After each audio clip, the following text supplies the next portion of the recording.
اگلا باب ہے باب فَإِن تَابُوا وَأَقَامُوا الصَّلَاةَ وَآتَوُا الزَّكَاةَ فَخَلُّوا سَبِيلَهُمْ.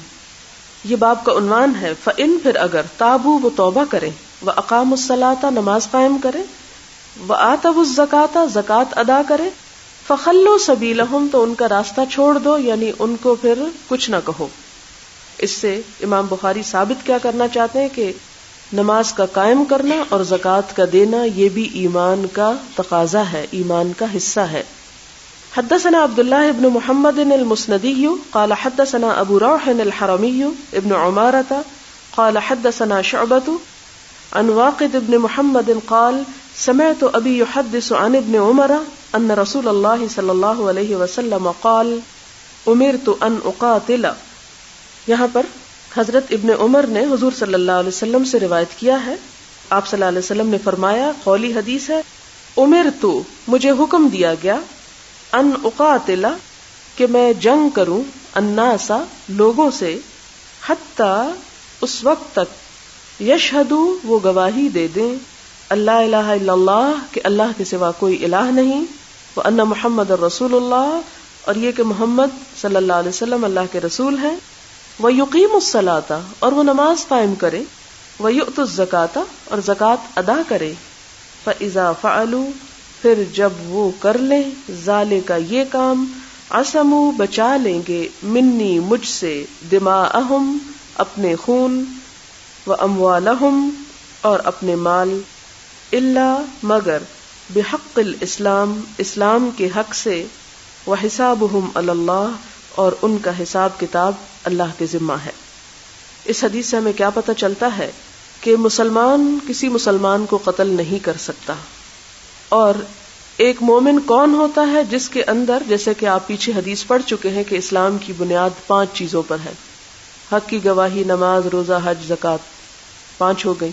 اب اگر کوئی شخص ان میں سے کوئی ایک چیز چھوڑتا ہے اور وہ کہتا ہے کہ میں اس کو اسلام کا حصہ نہیں مانتا، اب چھوڑنے سے 2 مراد ہیں، ایک غفلت سے چھوڑ دینا وہ اور چیز ہے، اور ایک یہ کہہ کے چھوڑنا کہ میرے نزدیک اسلام میں زکوٰۃ ہے ہی نہیں، تو یہ قول ایک طرح سے کفر کا ارتکاب ہے، اور اس پر ایمان نہیں، کفر کا اس پر اطلاق ہوگا، اسے کافر شمار کیا جائے گا.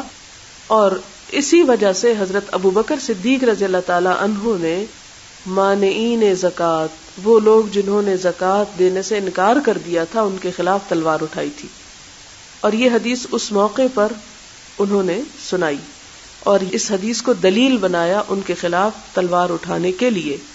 اس کا یہ مطلب نہیں کہ آپ گھر جائیں اور آپ کا بچہ نماز نہ پڑھتا ہو تو آپ اس کو چھری لے کے ذبح کر دیں، یہ نہیں ہے اس کا مطلب.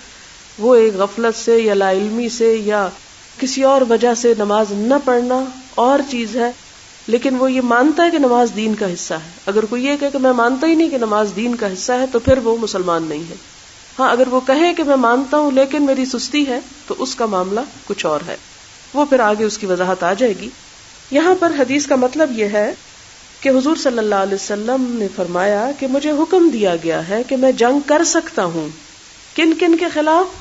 ان لوگوں کے خلاف جو یہ کام نہ کریں. اس میں سب سے پہلے تو لا الہ الا اللہ کا انکار کرے، اور اس کا یہ بھی مطلب نہیں کہ مثلاً کوئی کافر یا کوئی عیسائی یا کوئی اور شخص لا الہ الا اللہ نہیں پڑھتا اور آپ اسے دیکھتے ہی گولی چلا دیں کہ تم نے لا الہ نہیں پڑھا. نہیں، مراد یہ ہے کہ جب موقع ہو جنگ کا، جب جہاد ڈکلیئر کر دیا جائے اور جب یعنی اعلان ہو جائے جہاد کا اور مسلمانوں اور کفار کے درمیان ٹھن جائے، تو ایسے موقع پر کیا ہوگا کہ جو لا الہ الا اللہ نہ پڑھنے والے ہوں ان کے خلاف جنگ کی جا سکتی ہے، جو لا الہ الا اللہ پڑھنے والے ہوں ان کے خلاف نہیں کی جا سکتی. پھر اس کے ساتھ محمد الرسول اللہ کا بھی اقرار کرتے ہوں، نماز قائم کرتے ہوں، زکوٰۃ دیتے ہوں، اگر وہ یہ کام کر لیں. اب اس میں آپ دیکھیں کہ 2 چیزوں کا خاص طور پر ذکر ہے. فرمایا کہ پھر وہ مجھ سے اپنے خون اور مال بچا لیں گے. خون بچا لیں گے یعنی ان پہ تلوار نہیں اٹھے گی، مال بچا لیں گے یعنی جنگ میں ان کا مال مال غنیمت نہیں سمجھا جائے گا. اسی لیے آپ دیکھیں کہ جب مسلمانوں میں بغاوت اور باغیوں کے خلاف جب ہتھیار اٹھائے جاتے ہیں تو اس میں جو مال ہاتھ آتا ہے وہ غنیمت نہیں شمار ہوتا، وہ تقسیم نہیں ہوتا، یا ان کی جو مسلمان عورتیں اگر ہاتھ آئیں تو لونڈیاں نہیں بنائی جا سکتی. الا بحق الاسلام، مگر اسلام کے حق سے. اسلام کا حق کیا ہے؟ جیسے اگر کوئی کسی کو مار ڈالتا ہے تو خون کے بدلے خون. وَحِسَابُهُمْ عَلَى اللَّهِ، ان کا حساب اللہ کے ذمہ ہے، یعنی اللہ تعالیٰ ان سے خود مواخذہ فرمائیں گے. دل کی خبر تو اللہ کو ہے نا. اگر کوئی شخص ظاہری کلمہ پڑھ رہا ہے لیکن دل میں کافر ہے تو ہمیں کس پر فیصلہ کرنا ہے؟ صرف ظاہر پر. حسابہم علی اللہ کا کیا معنی ہے؟ کہ ان کا مواخذہ اللہ کرے گا اگر ان کے دل میں کوئی کفر ہے. ہم کو صرف ظاہر سے معاملہ ہے.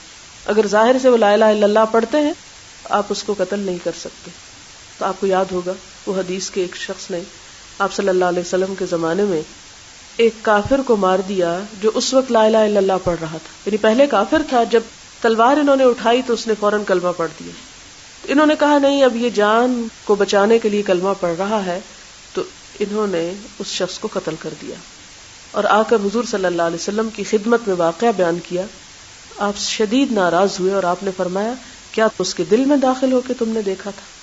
یعنی اگر کوئی شخص زبان سے بھی، اسی لیے آپ دیکھیں کہ منافقین کے خلاف کوئی جنگی کارروائی نہیں کی گئی بظاہر، اگرچہ پتا تھا ان میں سے بہت سو کا کہ وہ دل سے ایمان نہیں لائے ہوئے، صرف دنیا کے مفاد کے لیے کلمہ پڑھ رہے ہیں، لیکن باوجود بہت سے مواقع پر ان کا نفاق ثابت ہو جانے کے ان کے خلاف تلوار نہیں اٹھائی گئی. ایک موقع پر آپ صلی اللہ علیہ وسلم نے یہ بھی فرمایا کہ اس لیے بھی نہیں ان کو قتل کیا جا سکتا کہ لوگ کہیں گے کہ محمد صلی اللہ علیہ وسلم اپنے ساتھیوں کو قتل کرواتے ہیں، کیونکہ بظاہر وہ لا الہ الا اللہ پڑھ کر اہل ایمان میں داخل ہو چکے تھے.